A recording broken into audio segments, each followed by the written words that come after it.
வருமானம் நம்ம எப்படி வாங்கி போறதுன்னு உட்கார்ந்து நிக்கிறீங்க. தெரிந்து பார்த்தாலே நான் ரொம்ப நேரம் இருக்க மாட்டேன். குறிப்பா நீங்க கையல் பார்க்காம வந்திருக்கீங்க. முந்தாணி முடிச்சு பார்க்கல, பாண்டியஸ்வர் பார்க்கல, மல்லி பார்க்கல. இவ்வளவு நாடகத்தை தியாகம் பண்ணிட்டு வந்திருக்கிறீங்க இல்லையா? அதுல இந்த கையல் பார்க்கலாம், கை தூக்கு பார்க்கலாம், எல்லாம் கையல். இந்த கையல் பெரியப்பா ஒருத்தர் வரா தெரியுமா? கையில கல்யாணம் ஆகக்கூடாதுன்னு அவர் தான் எடப்பாடி பழனிசாமி. இருப்பாரு தாழ்வு அப்புறம் போட்டுக்கலாம். நான் உங்களை கஷ்டப்பட்டு நம்ம பக்கம் கொண்டு வரேன். நீங்க உடனே திரும்பி கேட்கலாம், அப்ப அவர் எடப்பாடி பழனிசாமினா கையில கொலை பண்ண பார்த்த அந்த டாக்டர் யாருன்ட்டு? அவர் தான் நரேந்திர மோடி. அந்த 2 பேர் கையில வாழ வைக்கல, இந்த 2 பேர் நம்மள வாழ வைக்க மாட்டாங்க. குறிப்பா நீங்க இவ்வளவு நாடகத்தை தியாகம் பண்ண வந்தாலும் ரமேஷ் ராஜன் கேட்டேன், என்னன்னா இவ்வளவு தாய்மார உட்கார வச்சிருக்கீங்க. ஏன் பண்ணார்? இப்பெல்லாம் இவ்வளவு தாய்மார ஒரு இடத்துல உட்கார வைக்கிறது பெரிய விஷயம்னு. அதுலயும் குறிப்பா 6:30 மணிக்கு நாடகம் பார்க்க ஆரம்பிச்சோம், நைட்டு 10 மணி வரைக்கும் மாமியாரே டீ கேட்டாலும் இன்ட்ரோல தான் தருவாங்க. அவங்க அப்பதான் என்ன சொன்னாரு, தம்பி உங்க ஊர்லாம் எப்படின்னு தெரியாதுப்பா, ஆனா எங்க ஊர் ஜனங்கள்லாம் நாடகத்துக்கு முக்கியத்துவம் தர மாட்டாங்க, மு.க. ஸ்டாலினுக்கு தான் முக்கியத்துவம் தருவாங்க அப்படின்னு மாவட்ட பொறுப்பாளர் சொன்னார். இவ்வளவு நாடகம் விசாரிச்சு வருத்தமா? ஒன்னும் வருத்தப்பட வேண்டியதே இல்லை. ஏன்னா இப்ப எல்லா கையில ஆண்ட்ராய்டு போன் இருக்கு. மிஸ் ஆன நாடகத்தை வீட்டுல போய் யூடியூப்ல பாத்துக்கலாம். இன்னைக்கு எல்லா நாடகம் வந்துருச்சு. நீங்க எல்லாருமே அக்கா தங்கச்சி வயசுல இருக்கீங்க, அம்மா வயசுல இருக்கீங்க. அப்படி ஒரு 20 வருஷம் பின்னாடி போகுமே. 20 வருஷம் முன்னாடி கேபிள் டிவி இருந்ததா? சன் டிவி இருந்ததா? ஆண்ட்ராய்டு போன் இருந்ததா? இன்ஸ்டா இருந்ததா? இல்ல. 20-25 வருஷம் முன்னாடி நம்ம பார்த்த ஒரே டிவி தூர்தர்ஷன் ஒண்ணுதான். வெள்ளிக்கிழமான ஒளியும் கரெக்டா? ஞாயிற்றுக்கிழமான ஒரு படம். அப்ப ஊர்ல எல்லாரும் ஊர்லயும் டிவி இருக்காது. 500 வீடு தான் 4 வீடு தான் டிவி இருக்கும். அவங்க பேர டிவி காரவங்க வீடு தான். கரெக்டாக? ஒளியும் பார்க்கணும்னா 4 நாள் தரணும். கரெக்டா? 4 நாள் கொடுத்து ஒளியும் பார்க்கலாம், கை தட்டி பார்க்கலாம், எல்லாம் என் ஜாதி தான். 50 பைசா கொடுத்தா படம் பார்க்கணும். அதுலயும் பாத்தீங்கன்னா சில நேரத்தில் பக்கத்து ஊர்ல டிவி இருந்து ஏதாவது பாட்டுக்கிட்டு ஓடுறப்ப எட்டி பார்த்தோம் வச்சுக்கீங்களேன், அவங்க பார்ப்பாங்க, போங்க நாங்க சாப்பிடணும் அப்புறம் வாங்கன்னுவாங்க. கரெக்டா? இதெல்லாம் அனுபவிச்சோம். ஊர்ல 400 வீடும் தான் 4 வீடு தான் டிவி இருக்கும். பஞ்சாயத்து போர்டு ஆபீஸ்ல போய் பார்ப்போம், இல்ல 4 தான் கொடுத்து பார்த்தோம், 8 தான் கொடுத்து பார்த்தோம். ஆனா தமிழ்நாட்டில் இருக்கிற எல்லா வீட்டுக்கும் டிவி கொடுத்த ஒரே மகராசன் மறைந்த முதலமைச்சர் டாக்டர் கலைஞர். மறந்திருக்க முடியாது. இன்னைக்கு அந்த டிவி போய் எல்இடி டிவி வந்து, எல்இடி டிவி ஆண்ட்ராய்டு போன் ஆகி, ஆண்ட்ராய்டு போன் இன்ஸ்டால் ஆகி நம்ம வீட்டாயா வயக்காட்டுல போய் இன்ஸ்டா பார்த்துக்குது. நான் பேச்சு பேசுறாண்டி அவன் அப்படின்னு. அந்த அளவுக்கு நாடே டெவலப் ஆயிடுச்சு. இங்க யாரும் இல்லாத பொருளாத பேச முடியாது, பொய் சொல்ல முடியாது, தவறான தகவலை சொல்ல முடியாது. நீங்க பார்த்ததே கேட்டதை அனுபவிச்சுட்டு இருக்கிறத உங்ககிட்ட சொல்ல வந்திருக்கும். இங்க பேசுற சேகரன் அழகா சொன்னார், பேசுற மாவட்ட செயலர் சொன்னார், தமிழ்நாட்டில் இந்தியாவிலே வியக்கிறவருக்கு ஆட்சி நடத்துகிற தலைவர் நம்முடைய முதலமைச்சர். இது திமுகவுடைய தலைவர், தமிழ்நாட்டு முதலமைச்சருடைய 72வது பிறந்தநாள் விழா பொதுக்கூட்டம். இந்த பொதுக்கூட்டத்தில் அவருடைய சிறப்பை சொல்லணும், அவருடைய எண்ணத்தை சொல்லணும், அவருடைய கொள்கையை சொல்லணும், அவருடைய தியாகத்தை சொல்லணும், அவர் செய்திருக்கிற சாதனையை சொல்லணும், கொண்டு வர திட்டத்தை எல்லாம் சொல்ல வேண்டும். இன்னும் பெருமையா சொல்லணும்னா இந்தியாவில் 31 முதலமைச்சர் இருக்கலாம், ஆனால் இந்தியாவின் நம்பர் 1 முதலமைச்சர் தமிழ்நாட்டு முதலமைச்சர் மு.க. ஸ்டாலின் என்று நாங்கள் சொல்லவில்லை, ரமேஷ் ராஜ் சொல்லவில்லை, சேகர் சொல்லவில்லை, ஸ்டாலின் சொல்லல, எல்லாரும் மூர்த்தி சொல்லல, இந்தியா டுடே பத்திரிகை சொல்லுகிறது.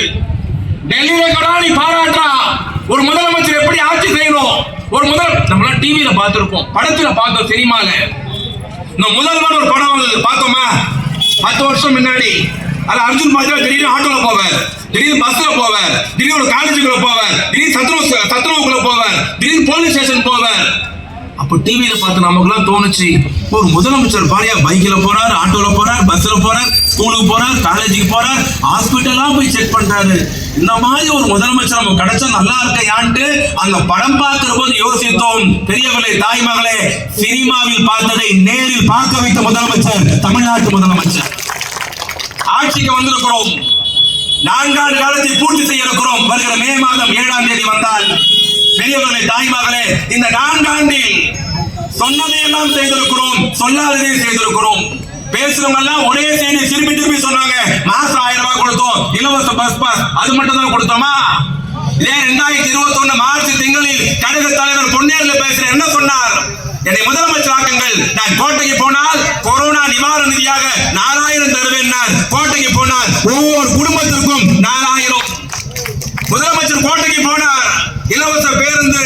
முதலமைச்சர் கோட்டைக்கு போனார், மாதம் 1000 ரூபாய். முதலமைச்சர் கோட்டைக்கு போனார், உங்க வீட்டு பொம்பளை பிள்ளை படிக்க போன 1000 ரூபாய். முதலமைச்சர் கோட்டைக்கு போனார், உங்க வீட்டு பையன் படிக்க போன 1000 ரூபாய். உதயசூருக்கு கோட்டைக்கு போச்சு, முதியோர் பென்ஷன் 1200. முதலமைச்சர் கோட்டைக்கு போனார், மாற்றுத்திறனாளி பென்ஷன் 2000. இல்லம் தேடி கல்வி, வீடு தேடி மருத்துவம், உயிர்காக்க 48.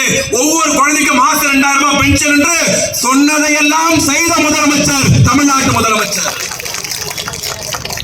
பணிவோடு கேட்பது, யாரை விட்டு இருக்கிறோம், யாரை புறக்கணித்திருக்கிறோம்? பெரியவர்களே, தாய்மார்களே, இங்க ரொம்ப வேகமா பண்ணிட்டு வந்தேன். பொங்கலுக்கு 1000 ரூபாய் இந்த பட்ஜெட்ல முதலமைச்சர் அறிவித்திருக்கிறார். பேசுற இடத்துல அக்கா தங்கச்சி நிறைய பேர் உட்கார்ந்து இருக்கீங்க. இந்த பட்ஜெட்ல முதலமைச்சர் அறிவித்திருக்கிறார், தமிழ்நாட்டில் 14 வயது உடைய எல்லா பெண் குழந்தைகளுக்கும் தடுப்பூசி போடப்படும். அது என்ன தடுப்பூசி? பிறந்த உடனே தடுப்பூசி போடுவோம். 6 மாச குழந்தைக்கு எல்லா குழந்தையும் தடுப்பூசி போடுவோம். 5வது வருஷத்துல போலியோ தடுப்பூசி போடுவோம். அது என்ன 14 வயது பொண்ணுக்கு மட்டும் தடுப்பூசினா? இன்னைக்கு உலகத்துல வேகமா ஒரு வியாதி பரவிட்டு வருது, நோய் வருது, குறிப்பா பெண்களுக்கு வருது.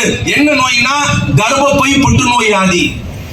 இது அதிகமா பாதிக்கப்படுறாங்க கர்ப்பப்பை புற்றுநோயில. இல்ல ஒரு பக்கம் மார்பக புற்றுநோய். இதை சரியா கவனிக்கிறது இல்ல, தெரியறது இல்ல. அதிக பாதிப்பு இந்தியாவில் இருக்கிற பெண்களுக்கு.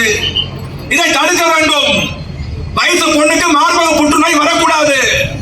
குழந்தை பத்திக்கிற தாய்மாருக்கு கர்ப்பப்பை புற்றுநோய் வரக்கூடாது. அதுக்கு என்ன பண்ணணும்? 14 வயசுல தடுப்பூசி போடணும். அந்த தடுப்பூசியை போய் பிரைவேட் ஹாஸ்பிட்டல்ல போட்டா 17000 ரூபாய் ஒரு ஊசி. இந்தியாவிலே 31 மாநிலம். இந்த அரசை திராவிட மாடல் அரசு சொல்றோம். இதை திமுக ஆட்சின்னு சொல்றது இல்ல, கலைஞர் ஆட்சின்னு சொல்றது இல்ல, ஸ்டாலின் ஆட்சின்னு சொல்றது இல்ல. இதை ஏன் திராவிட மாடல் ஆட்சின்னு சொல்றோம்னா, இந்தியாவில் எந்த ஸ்டேட்லயும் இல்லாத அளவிற்கு கர்ப்பப்பை புற்றுநோய் தடுப்பூசியை இலவசமாக போடப்படும் சொன்ன ஒரே முதலமைச்சர் தமிழ்நாட்டு முதலமைச்சர். இதை சொல்றான் ஓட்டுக்காக தான் ஸ்டாலின் எல்லா திட்டத்தையும் கேட்கிறாரு. மாசம் 1000 ரூபாய் கொடுக்கறதும் ஓட்டுக்காக தான். காலேஜுக்கு போற பெண்களுக்கு 1000 ரூபாய் தரதும் ஓட்டுக்காக தான். காலேஜுக்கு போற பசங்களுக்கு 1000 ரூபாய் தரதும் ஓட்டுக்காக தான். வயதான முதியோருக்கு 2000 ரூபாய் கொடுத்து ஓட்டுக்காக தான். பைத்தியக்காரா, ஓட்டுக்கு தான் நாங்க பணம் தரணும், திட்டம் தரணும்னா 14 வயசு பெண் குழந்தை ஓட்டு போட போதா? 14 வயசு பெண் குழந்தைக்கு எதிர்காலத்தில் எந்தவித பாதிப்பும் வரக்கூடாது என்று எதிர்காலத்தை பற்றி சிந்திக்கிற ஒரே தலைவன் தமிழ்நாட்டு முதலமைச்சர் எடப்பாடி. நடுவில் எடப்பாடி விட்டையா அந்த அழைக்க விட்டுக்கிறார். 2026 அதிமுக ஆட்சியை பிடிக்கும். எங்க பிடிக்கிறது? பிடிக்குமா? அந்த பேர் சொல்ல நல்லா பேர். ஏகா நீ நாளைக்கு டிவி பார்த்துனா பாரு. நான் முக ஸ்டாலினை கேட்கிறேன், நான் உதயநிதி ஸ்டாலினை கேட்கிறேன். வீட்டுல தோசை விடுவார் பொழுது அவரு சொல்றாரு 2026 அதிமுக ஆட்சியை பிடிக்கும். நான் அவரை பெருசா என்ன விமர்சனம் பண்றதுன்னு தெரியல. அவர் பாணியிலே சொல்லணும்னா, ஏன்னா அவர் பாக்குறதுக்கு என்ன எப்பவுமே செந்தில் மாதிரி தான் தெரியாது. டைப் டைப்பா முடிக்கிறான் பாரு, கவுண்டர் பண்ணி சொல்லுவார்ல. கரகாட்டக்கார படம் பாத்தீங்களா? பார்த்தோம்.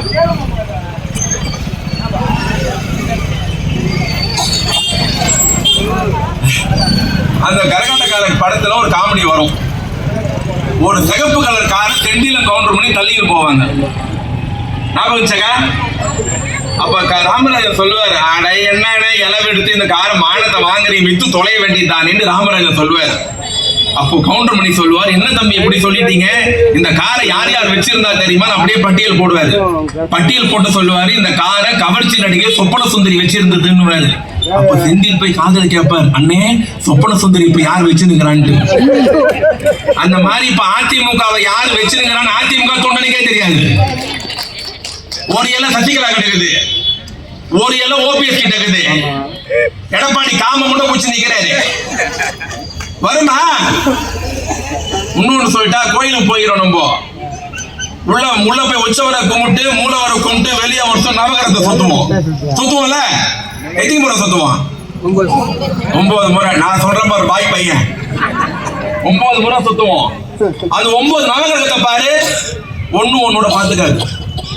பாத்துக்கீங்களா? ஒன்னோட பாத்துக்காது. அதான் நவகிரகம். எடப்பாடி செங்கோட்டையில பார்க்க மாட்டாரு, செங்கோட்டைய வேலுமணியை பார்க்க மாட்டாரு, வேலுமணி ஓபிஎஸ் பார்க்க மாட்டாரு, ஓபிஎஸ் தினகரனை பார்க்க. அதுவே 9 நவகிரகமா நிக்குது.